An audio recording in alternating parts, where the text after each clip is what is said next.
In the heart of Revelation lies chapter 4, a passage filled with imagery that, upon closer inspection, reveals a divine warning against the seduction of power and the fragility of human constructs. Today, we delve into these symbols, not as bearers of divine majesty, but as cautionary tales against corrupt leadership, drawing lessons for our journey towards righteous governance. The appearance of the throne was like jasper and carnelian, and around the throne is a rainbow that had the appearance of an emerald. 4:3. This opulence, while signifying divine presence, also serves as a metaphor for the deceptive stability of corrupt leadership. The fragility of a glass-like foundation reminds us to question the solidity of the ground upon which leaders build their authority. Rather than projecting a facade of stability, leaders should strive to build genuine stability through transparency, justice, and equitable governance. This involves creating systems that are resilient and fair, ensuring that the foundation of leadership is solid, built on the trust and well-being of all stakeholders. Before the throne, there was, as it were, a sea of glass, like crystal. 4:6. This image, often interpreted as serenity and clarity, can also suggest a false calm, a brittle peace masking the chaos of oppression and tyranny beneath. It warns us against being lulled into complacency by the outward calm presented by corrupt leaders. Leaders can break the cycle of oppression and misinformation by championing truth and transparency. This means openly communicating, admitting mistakes, and correcting misinformation. Encouraging an environment where truth flourishes dismantles the foundations of tyranny and builds a culture of accountability. From the throne came flashes of lightning, and rumblings and peals of thunder.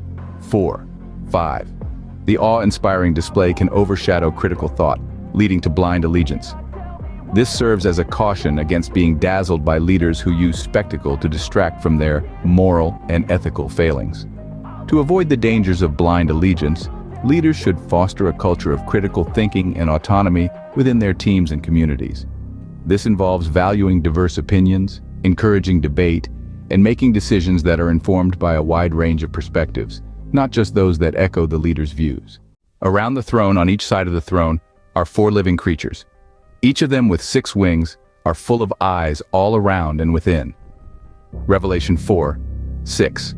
While symbolizing vigilance and divine omniscience, this imagery also warns us of the surveillance and control that corrupt leaders might exert, misusing symbols of authority to maintain power. Leaders should focus on current issues and future goals without misusing the past as a diversion.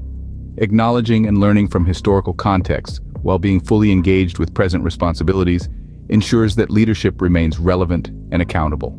And around the throne were 24 thrones, and seated on the thrones were 24 elders, clothed in white garments with golden crowns on their heads. Revelation 4:4. This elite assembly can be seen as a warning against the dangers of a closed, exclusive leadership that thrives on favoritism and exclusion, rather than inclusivity and collective wisdom. Counteracting divisiveness, good leadership practices inclusivity, recognizing the strength that lies in diversity. Leaders should work to dismantle barriers, promote equality, and foster a sense of belonging and unity within their organizations and communities. The singular throne and the centralized focus on one point of authority in the vision can serve as a metaphor for the risks of centralized power, where dissent is stifled and diversity of thought is suppressed. To prevent the concentration of power that stifles dissent and innovation, leadership should be distributed across various levels of an organization or community.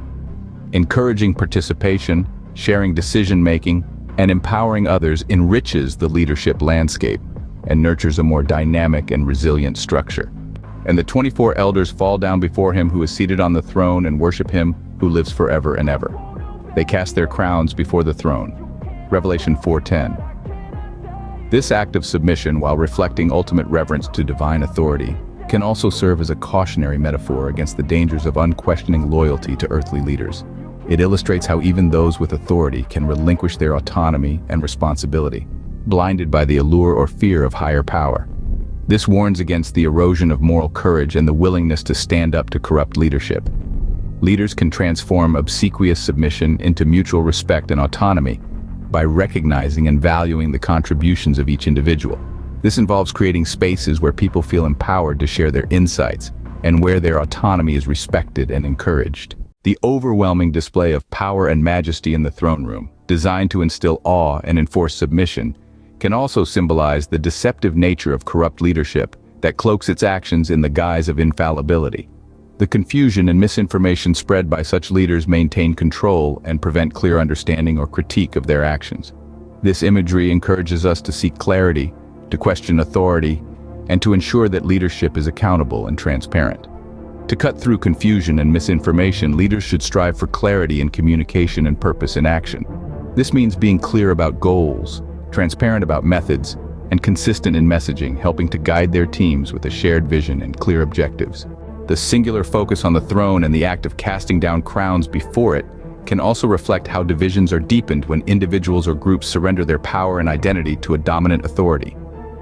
This act symbolizes the fragmentation of society into hierarchies where power is concentrated at the top, and the masses are left divided and powerless. It teaches the importance of resisting such divisions, advocating for a society where power is distributed more equitably, and every voice is valued. Leaders should work to bridge divisions and build solidarity by focusing on shared goals and collective well-being. This involves creating collaborative environments where power is shared and success is achieved through collective effort and mutual support. In the act of the elders casting their crowns before the throne, there's a symbolic relinquishing of their own voices and judgments, potentially creating an echo chamber where only one perspective, the ruler's, is amplified. This warns of the danger in leadership contexts where dissent is not only discouraged but obliterated, leading to a culture where critical feedback is absent and leaders are insulated from the consequences of their decisions. It underlines the necessity of maintaining a space where diverse opinions can coexist and inform leadership decisions. Rather than creating echo chambers, effective leadership involves cultivating a culture of feedback and continuous learning.